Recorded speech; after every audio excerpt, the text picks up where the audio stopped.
talk us through that at bat, and then you finally make a connection and you make the decision that I'm going to take second. Just talk us through that bat, and then what happened, what was going through your mind is you decided I could take another base. So early in the bat, I'm looking to do damage. I'm trying to hit a double, trying to find a gap somewhere.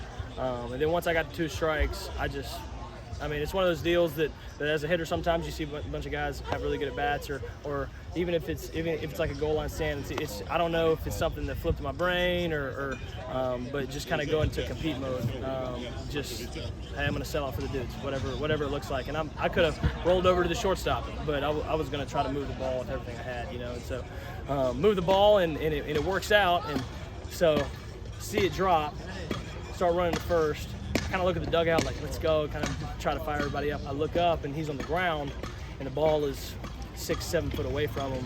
And then at that point, I just risking it for the biscuit. You know what I mean? I was just going for it. And we always preach value in 90 feet and trying to steal 90 feet when we can. And I saw it as an opportunity to steal 90 feet. And then, again, just got to go for it sometimes. And that's what I tried to do. Some instinct there. You just felt the moment. Just wanted to see how fast the legs could take me there. You know what I mean? It ended up working out, really bang play. But I'm glad it worked out for the Knights for sure.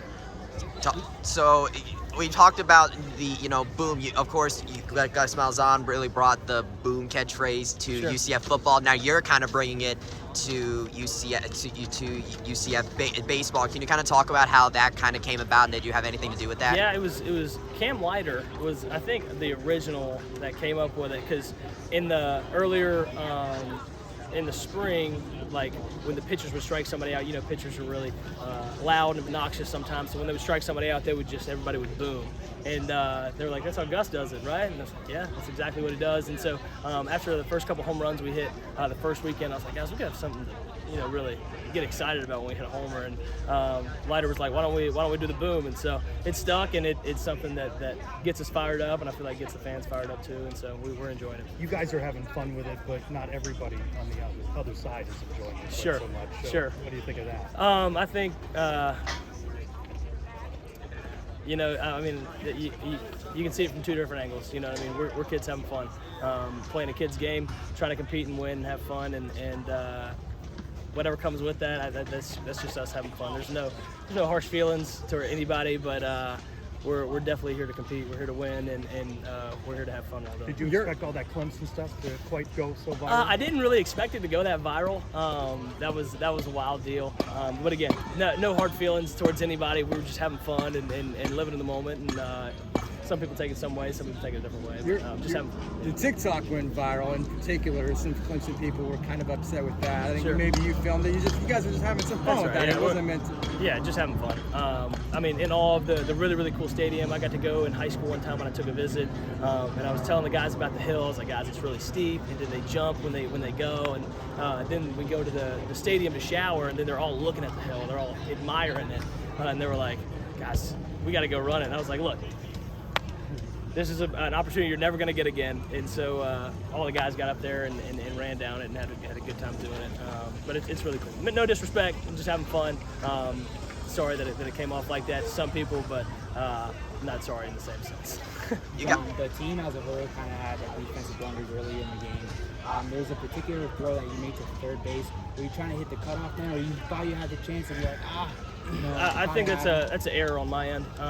Guy that was on first is a really, really good runner, and I got to know that. And so if he gets a good jump on the ball and the ball takes me in the opposite direction, that ball's got to go to second.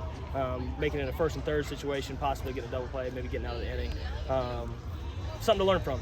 There's always something to learn from every game, and adjustments to be made, and that's something that I definitely learned from tonight. I know you've always. I'm sorry. No, go for it. I know you always said baseball was your first love, and it's been 2 years since you've been playing competitive ball. Now that you're in it, you're in a season, you're contributing, you're helping the team win games. How much fun are you having? How are you feeling out there? I'm having a blast. I'm living my dream. I'm getting to go to do football in the mornings and then baseball in the afternoons. I'm living in second grade. I dreamed of this, and some days you get tired and your body gets tired, but then you remember, man, I'm blessed to be able to do the things that I do, and certainly don't want to take advantage of it, because at the end of the day, I'm super, super blessed, and I can't say that enough, that I'm really, really blessed to have the opportunity that I have right now. How you juggling it? You mentioned morning, afternoon. What's a typical day look like? Yeah, so in the mornings I'll go football.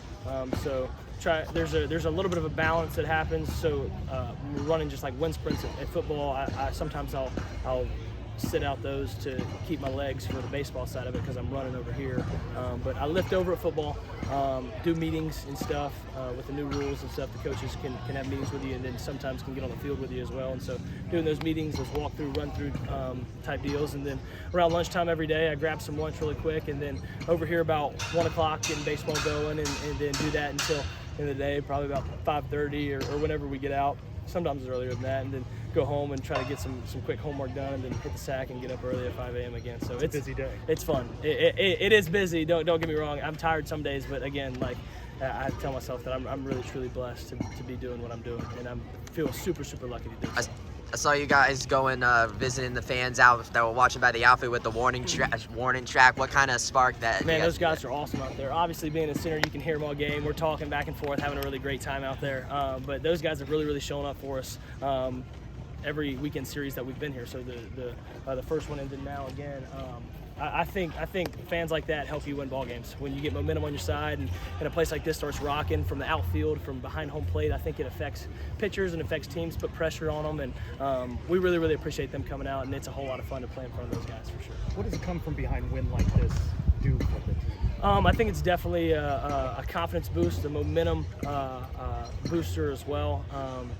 But Coach Lovelady preaches it all the time. You got to take it one game at a time, one day at a time. So appreciate it today. But at the end of the day, we got to show up tomorrow ready to go and ready to do it again. But I think, back to the question, I think it builds a lot of confidence for this team that we can get it done in tough situations, in a pinch sometimes if we need to. And to have somebody like Tom to be able to get up there and end it with one swing is really fun and really cool to watch. The long ball really helped you guys come back in this game. What was it like to be able to hang in there this whole like what was your guys' mindset there, and how big has the power been for you guys this season? Yeah, really fun to watch. I mean, those guys that are swinging it really well, McCabe and Tom and Rowe and Drew and you and Brady and me occasionally, I guess. Sure. It's really fun when those guys can get up there and in one swing of a bat can change a baseball game, and they do just that. They do it well, and so really cool to have teammates like that, and it's really fun also to see everybody cheering for each other. Sometimes in baseball, when you have 9 guys that can play, you get a team that's kind of shuffling around, splitting apart, guys wishing they had a lot more playing time, just like everybody would. They want to be out there, they want to compete. But the guys they're on the bench that day or whatever their role looks like, they're really bringing the juice, picking us up, and really doing a great job helping us win ball games. Thanks, I appreciate it. Awesome, guys. Really appreciate Good luck y'all. to you. Appreciate it.